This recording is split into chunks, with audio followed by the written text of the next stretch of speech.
நவராத்திரி விழா முடிவில் 10வது நாளாக விஜயதசமி கொண்டாடப்படுகிறது. விஜயதசமி என்றால் வெற்றி தசமி. விஜயம்னால் வெற்றி, வெற்றியை குறிக்கக்கூடிய 9 நாட்கள் போர் செய்து வெற்றி அடைந்ததனால் விஜயதசமி என்று கொண்டாடப்படுகிறது.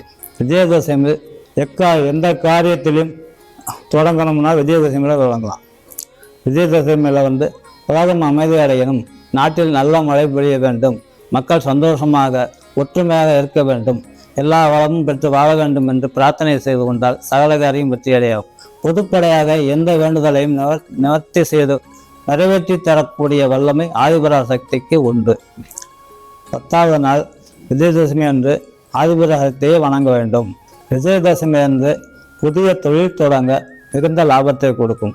ஒரு வியாபாரம் ஆரம்பிக்கலாம், ஒரு காரியங்களை தொடங்கலாம், ஒரு வீடு கற்ற எண்ணங்கள் இருக்குது, அதுக்கான முயற்சி செய்யலாம்.